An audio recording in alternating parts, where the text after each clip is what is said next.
బండి భగీరథ్ను కస్టడీకి కోరనున్నారు పోలీసులు. మేడ్చల్ కోర్టులో పోలీసులు పిటిషన్ వేసే అవకాశం ఉంది.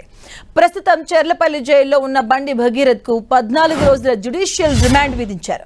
రాత్రి బండి భగీరథ్ను అదుపులోకి తీసుకున్న పోలీసులు పేట్ బషీరాబాద్ పోలీస్ స్టేషన్లో విచారించారు.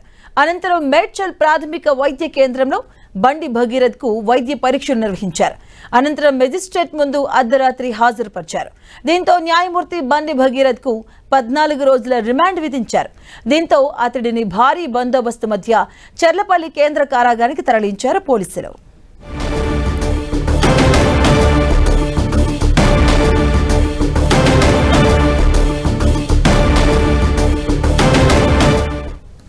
ఇదే అంశానికి సంబంధించిన పూర్తి డీటెయిల్స్ మా కరెస్పాండెంట్ కిరణ్ అందిస్తారు. కిరణ్,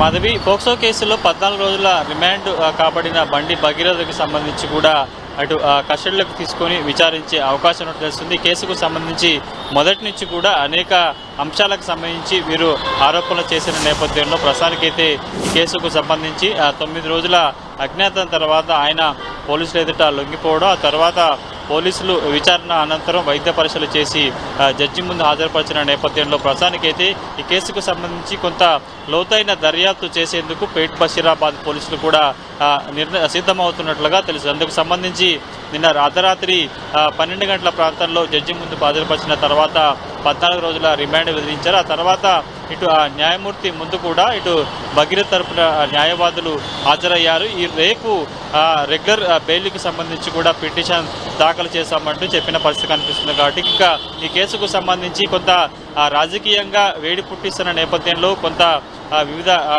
అంశానికి సంబంధించి కావచ్చు, కొంత రాజకీయంగా ప్రేరేపిన అంశానికి సంబంధించి కూడా దీనికి సంబంధించి నిష్పక్షపాతంగా విచారణ సాగించేందుకు ఈ పోక్సో కేసుకు సంబంధించి కూడా ప్రత్యేకంగా సిట్ ఏర్పాటు చేసిన రాష్ట్ర ప్రభుత్వం అందుకు సంబంధించి ఇప్పటికే కుక్కట్పల్లి డీసీపీ పృథ్వీరాజ్ నేతృత్వంలో 2 పర్యాయాలు కూడా బాధితురాలు వచ్చి స్టేట్మెంట్ రికార్డ్ చేశారు. ఆ తర్వాత వీరి పరిచయం ఎప్పుడు ఏర్పడింది, ఆ తర్వాత చోటు చేసుకున్న పరిణామాల నేపథ్యంలో బాధిత యువతి ఇచ్చిన ఫిర్యాదు మేరకు ఇప్పటికే 4-5 ప్రాంతాలలో కూడా ఇటు స్థానిక ఎంఆర్ఓ సమీక్షల్లో పంచనామా చేసి ఆ వివరాలను కూడా ఇప్పటికే ఇటు కోర్టు ముందు పోటీ చేసిన పరిస్థితి కనిపిస్తుంది. ఇక కేసుకు సంబంధించి బాధితురాలుగా ఉన్న యువతితో పాటు కుటుంబ సభ్యుల స్టేట్మెంట్ నిన్న మధ్యాహ్నం సుమారు 40 నిమిషాల పాటు జడ్జి ముందు రికార్డ్ చేసిన పరిస్థితి కనిపిస్తుంది. కాబట్టి కేసుకు సంబంధించి కొంత మధ్యంతర ఉత్తర్వులు ఇవ్వాలంటూ కూడా హైకోర్టును ఆశ్రయించారు భగీరథ్. కనుక అక్కడ ఆయన నిరాశ ఎదురవడంతో గత్యంతరం లేని పరిస్థితుల్లో కూడా నిన్న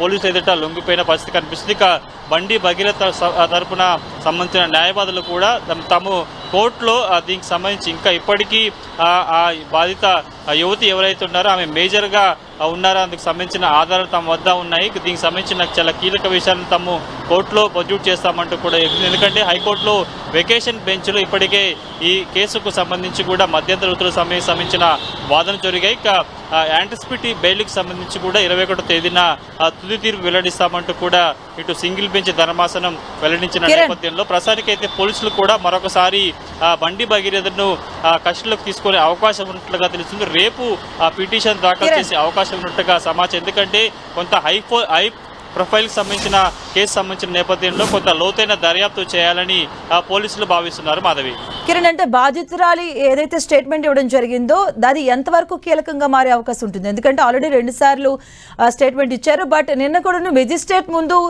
ప్రత్యేకంగా దీన్ని 2 గంటల పాటు కూడా స్టేట్మెంట్ తీసుకున్నట్టుగా తెలుస్తుంది. సో ఇది ఎంతవరకు కీలకంగా మారే అవకాశం ఉంటుంది ఈ కేసులో?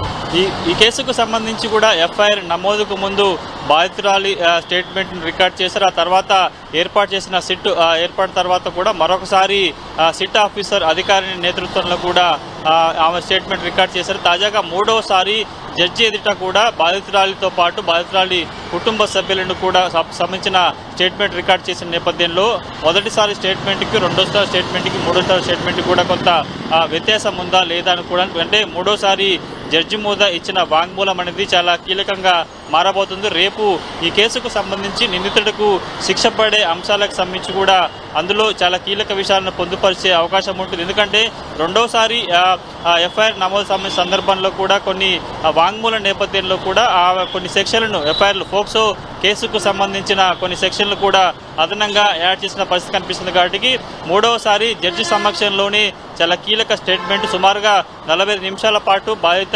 యువతితో పాటు కుటుంబ సభ్యులకు సంబంధించిన స్టేట్మెంట్ కూడా రికార్డ్ చేసిన నేపథ్యంలో అది చాలా కీలకంగా మారబోతుంది. రెండవసారి స్టేట్మెంట్ రికార్డ్ చేసే సందర్భంలో కొన్ని సెక్షన్లు కూడా అదనంగా జోడించిన పరిస్థితి కనిపిస్తుంది. వీటితో పాటు ఎక్కడ పరిచయం అయ్యారు, ఏం జరిగింది అనేది కూడా బాధిత యువతి చాలా కీలక స్టేట్మెంట్ను కూడా జడ్జి ఎదుట ఇచ్చినట్టుగా తెలుస్తుంది. కాబట్టి ఆ స్టేట్మెంట్ ఆధారంగానే ఈ కేసుకు సంబంధించి కూడా భవిష్యత్తులో కొంత హియరింగ్ జరిగే అవకాశం కనిపిస్తుంది. చాలా కీలక వాదనలు జరిగే అవకాశం ఉన్న నేపథ్యంలో కూడా పోలీస్ సైడ్ నుంచి, ఎందుకంటే కేసుకు సంబంధించి ఇప్పటికే సాధారణ ఫోక్స్తో కేసుతో పోల్చుకుంటే కొంత భిన్నమైనది.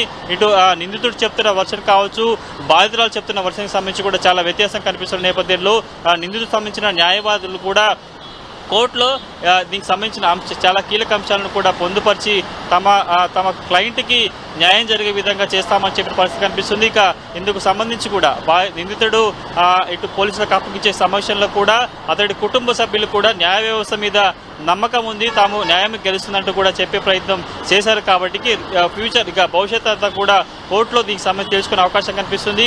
ఎగ్జాక్ట్గా ఫోక్సో కేసులో 3 నెలల పాటు జైల్లో ఉండాల్సిన అవకాశం ఉంటుంది. కానీ ప్రస్తుతం కొంత హైపోల్ ప్రొఫైల్ కేసు సంబంధించి కావచ్చు, కొన్ని చాలా చిక్కుముళ్ళు అంశాలు ఉన్నాయి ఈ కేసులో. కాబట్టి ప్రస్తుతానికైతే న్యాయవాదులు ఏ విధంగా దీని మీద డిఫెండ్ చేస్తారు, వాదనలు వినిపిస్తారు, 21 తర్వాత ఎలాంటి నిర్ణయం వెల్లవించబోతున్నా, అంతకు ముందు పోలీసులు ఏం చేస్తారన్న కూడా సర్వత్రా ఆసక్తి నెలకొన్న పరిస్థితి కనిపిస్తుంది. ఎందుకంటే ప్రత్యేకంగా ఈ కేసును చాలా నిష్పక్షపాతంగా విచారణ సాగించి బాధితురాలికి న్యాయం చేసేందుకు తెలంగాణ ప్రభుత్వం కూడా సిట్ ఏర్పాటు చేసింది. కాబట్టి వారు కూడా ప్రత్యేకంగా 14 రోజుల రిమాండ్లో నిందితున్నప్పుడు కనీసం ఒక 5 వారం రోజుల పాటు కస్టడీ కోరే అవకాశం ఉన్నట్లుగా మనకు అందుతున్న ప్రాథమిక సమాచారం. Right, thank you Kiran.